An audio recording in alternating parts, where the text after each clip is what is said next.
Donc on continue notre exercice avec la fabrication et la distribution de commodes, hein, où on utilise comme matière première du bois. Alors tout d'abord, intéressant de calculer le coût d'achat du bois. Donc on imagine effectivement déjà que pour fabriquer une commode, on a besoin de 2,5 mètres carrés de bois. Donc ça, ce sera un élément important pour identifier les quantités de bois que l'on devra notamment acheter en tant que matière première, qui tiendra compte justement de notre plan de production, c'est-à-dire le nombre de commodes que l'on souhaite fabriquer. Évidemment, hein, il suffit de faire une règle de 3. D'accord. Donc voilà. Donc on est toujours dans l'entreprise Delta, entreprise d'ébénisterie. Et donc, on nous dit que dans l'entreprise d'ébénisterie, pour le calcul du coût d'achat des matières premières, si les achats de 10 000 m² de bois ont représenté 50 000 euros, le calcul du coût d'achat du bois sera le suivant. Donc, on va déjà créer un premier tableau qui est le calcul du coût d'achat, qui intègre, du coup, à chaque fois, hein, chaque coût que l'on va calculer intégrera les charges directes et les charges indirectes. Donc là, en l'occurrence, on va être amené à calculer les charges directes et les charges indirectes qui sont liées à l'acquisition des matières premières, c'est-à-dire le bois. Donc là, on va imaginer que dans l'entreprise d'ébénisterie, pour le calcul du coût d'achat des matières premières, on imagine qu'on achète 10 000 mètres carrés de bois. Donc là, je vais mettre ici charge directe. Alors, charge directe, pourquoi? Parce que l'achat des matières premières, du bois, 10 000 mètres carrés, ça correspond bien évidemment, à une charge directe. On me dit que le coût unitaire, c'est 10 euros. Ça représente, pardon, 50 000 euros. On me dit que la valeur, hein, c'est voilà, 50 000 euros. Donc, du coup, le coût unitaire, il suffit de diviser les 50 000 euros par 10 000 pour obtenir 5 euros. Pour obtenir 5 euros. Donc, voilà. Donc, ça me donne le prix d'achat du bois. OK. Ensuite, les charges indirectes.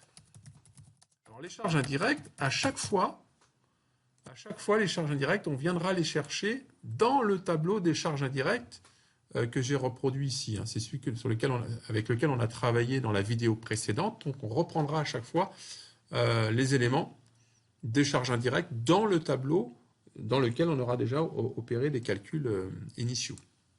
Donc là, en l'occurrence, je suis sur la partie coût d'achat, donc je suis sur la partie approvisionnement. Donc ce qui m'intéresse, le centre d'analyse ici, approvisionnement.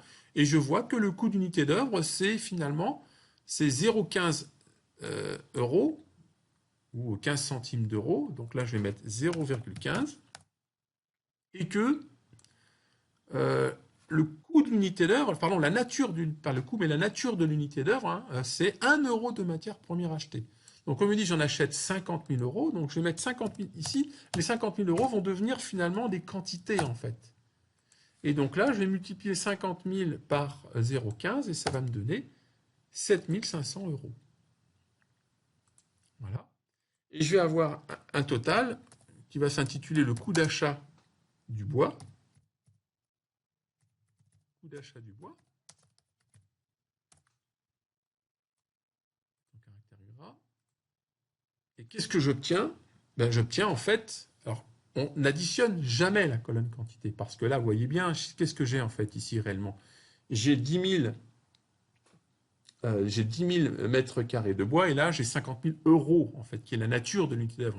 On ne peut pas additionner des torchons avec des serviettes. Hein, fameuse expression. Par contre, qu'est-ce que je cherche à obtenir? C'est tout simplement le coût unitaire de chaque mètre carré de bois. Parce que j'en achète. Qu'est-ce que je fais là? Qu'est-ce que j'achète? Qu'est-ce que je calcule? Je calcule bien le coût d'achat du bois, qui est la matière première. Donc là, je peux faire la somme parce que j'ai des euros. Donc là, c'est bon. Et du coup, en divisant les 57 500 par les 10 000, ça donnera mon coût unitaire du bois acheté au mètre carré. Ça représente 5,75 € du mètre carré. Donc voilà. Voilà déjà. Alors après, je peux mettre en forme mon tableau, évidemment. Hein. Un peu les choses, voilà. Des choses de ce genre. Et puis on peut mettre aussi voilà, en blanc, si on préfère. Voilà. Donc élément de coût, coût de quantité, coût unitaire, montant. Donc là, j'ai déjà calculé effectivement le coût d'achat du bois. Donc là, ici, j'ai le coût d'achat, le prix d'achat du bois, c'est 50 000 euros. Et là, je rajoute une partie des charges indirectes qui correspond au coût du service, au coût du centre d'approvisionnement.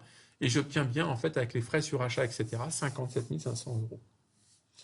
Donc, mes charges indirectes sont bien de 7 500 euros, puisque j'ai multiplié les 50 000 euros par 0,15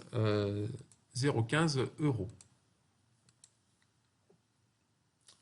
Mes fournisseurs m'ont facturé 50 000 euros de bois sur le mois. Et le fait d'acheter ce bois et de mettre à disposition dans les stocks de l'entreprise m'a coûté en tout 57 500 euros. Donc voilà. Point très important, faites attention, pour la valorisation des stocks, c'est bien le coût d'achat et non le prix payé au fournisseur qui apparaît dans les fiches. Le prix payé au fournisseur, c'est 50 000 euros. Mais moi, j'ai en plus des frais d'achat, entreposage, coût de stockage, qui représente effectivement mes charges indirectes, et ça me fait un coût global de 57 500 euros. Donc, qu'est-ce que je fais ensuite? Mes matières premières, je ne vais pas les laisser sur le bord de la route, il va bien falloir que je les rentre en stock. Donc, je vais maintenant m'intéresser à créer la fiche de stock, ce que l'on appelle en fait l'inventaire permanent. En comptabilité et analytique, on parle d'inventaire permanent. Donc là, je vais avoir effectivement ma fiche de stock de bois. Je vais présenter ici ma fiche de stock de bois.